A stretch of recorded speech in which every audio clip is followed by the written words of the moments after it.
Hey guys, Sav here. Today we're going to talk about the Snowblind Fractal. It was updated a couple patches back when the Chaos Fractal was put into the game. This along with Swampland were updated at the same time. And today we're just going to go over it, go through some tips and tricks and just kind of like a walkthrough and talk about the differences between the old Snowblind and this Snowblind. So to start things off here, you notice that we didn't start at the top of the wall. I did not cut anything from the beginning of this video. I did start recording it a tad late.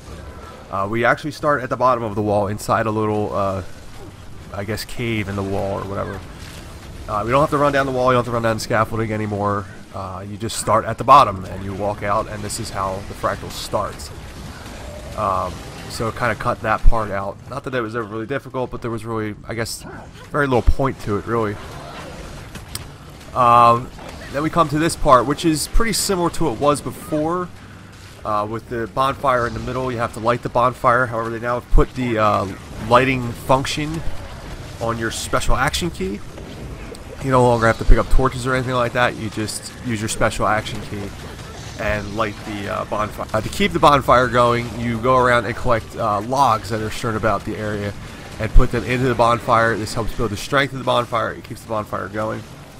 Also, these ice elementals will spawn and charge towards the bonfire and basically suicide themselves in your bonfire to melt and try to put the bonfire out. So you want to make sure that you take care of the ice elementals and stop them from running into the bonfire. In the top right corner of your screen, you'll see that there's two status bars. One is the status of your bonfire, the strength of your bonfire, and the other is the status on the ice wall that will leads to the next section of the fractal. You have to melt the ice wall, and the way to do that is by keeping your bonfire going. There's a lot of adds in the area. You don't really have to worry too much about the adds in the area. Focus down the ice elementals and keep your fire lit, and keep fueling the fire by adding, as you can see, our fire actually went out here. Keep adding logs to the fire to keep the fire lit, and eventually the wall will go down, and you'll be able to move on to the next part. The fractal scale I'm doing here is number 86. There is another one. There's a 93 in the tier 4. For Snowblind. However, this group wanted to do 86.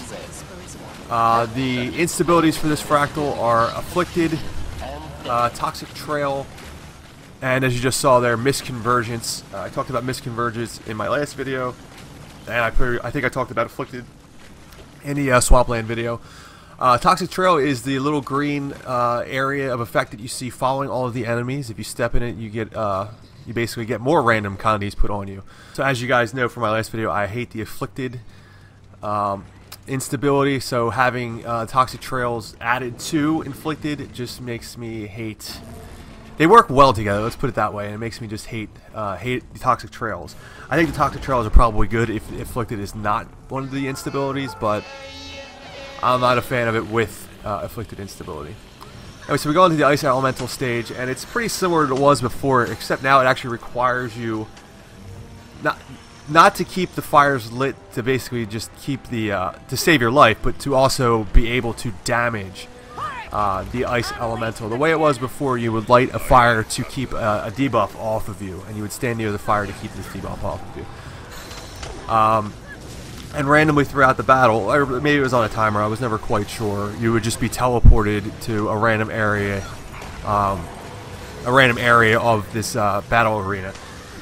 And there was there was like a blizzard, and you couldn't see where you were going.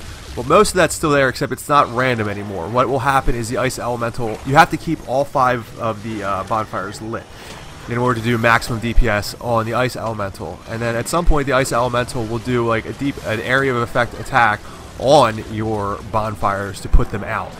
If the Ice Elemental puts all the fires out, then you will get that teleport sequence. However, if at least one of the bonfires remains lit, you will never teleport throughout this battle. You can block this attack by just kind of jumping in front of it. Now you'll take some decent damage by jumping in front of it. As you see, I actually just missed jumping in front of the attack right there. You also want to try to keep the fire lit by adding logs to it. Once the Ice Elemental puts it out, you have to put logs in it to get it relit again. Again, the lighting action is on your special action key. So keep the bonfire lit by keeping it fueled with logs. If it goes out, get logs to light it again, and you guys will never have to teleport. Now, I do believe we will teleport here at some point. There's a lot of adds throughout this fight. Again, the instabilities for this fight are Afflicted and the Toxic Trails. So some groups may want to try to focus down the ads. I do believe they actually never stop spawning. They will just continue to spawn over and over and over again. So only really focus them down if they are becoming a problem. However, just realize that you probably will never get rid of all of them. So you need to ignore them at some point and do some DPS to the Ice Elemental. Again, Necros are pretty strong here. I think a whole party of Necros is probably the way to go in this battle, and just epi off of the Ice Elemental to kill the ads. Getting back to the instabilities for this Fractal, again, I mentioned there's two T4 Snowblinds that you can do, 86, which is this video, and 93 is the other option. I do recommend 93 over 86, again, because I do not like the Afflicted. The instabilities for that are Social Awkwardness, Flux Bomb, and Adrenaline Rush, which I mentioned in my last video. I don't think Adrenaline Rush does a whole lot of anything, so do 93 if you have a choice. This next part of the Fractal is basically unchanged, as you see running through the woods here. I don't think much has changed, just pretty much at all. Maybe there's more mobs, I'm not 100% sure, but it's pretty much the same thing. Just run through here to the cave, where you guys will all meet up and go on to the final part of the battle. Again, going back to the instabilities, Flux Bomb we have yet to see in these Fractal videos. It's something I guess you kind of had to see to kind of know what it is. Basically, it puts an area effect on you that will explode on you. It won't do as much damage to you as it will to people that are standing on you if it goes off on you. Social Awkwardness is basically you can't stand near your allies while attacking. If you stand too close to your allies while attacking, you will put agony on your allies while attacking. So here I am waiting for the rest of the party to catch up to me, and I'm trying to DPS down an ice turret that's just inside the inside the arena here, just inside the entrance to the arena. There's going to be a couple ice turrets throughout this arena during the battle that will spawn and despawn depending on when you kill them. While you're standing up not doing anything, you can actually DPS down the closest ice turret before you go into the battle. Do focus down the ice turrets. They do put a lot of chill on you, and the chill does more than just slow you down. It will actually hurt you pretty bad in this particular fight. So you want to try to avoid chill at all costs. So take those ice turrets down. A lot of ads in this fight now as well. If you guys remember this fight from before, he basically just says your weakness makes me laugh. You DPS him down. Randomly he goes, he teleports out and drops ice AoEs on you. He still does that, but it's not random anymore, and he doesn't say your weakness makes me laugh quite as much as he used to. He actually has other dialogue lines now. The ice AoE phase that's going on right here happens at every 25% of his health. So once he gets to 75% health, you go through this phase. In order to get out of this phase, you have to kill an elite Icebird effigy. He's kind of a DPS sink. He has a lot of health. So we'll take, he won't DPS down immediately, let me put it that way. Anyway, once you kill him, that ice AoE phase will end, and you'll be back to fighting the shaman. A bunch of ads will spawn again, the ice turrets will spawn again. Again, make sure you take down those ice turrets, especially with the random condies. Also be aware he's actually doing it right here to me. You see I did the right thing and backed up. I didn't back up quite fast enough, as fast as I would have liked to. He has like an ice breath attack.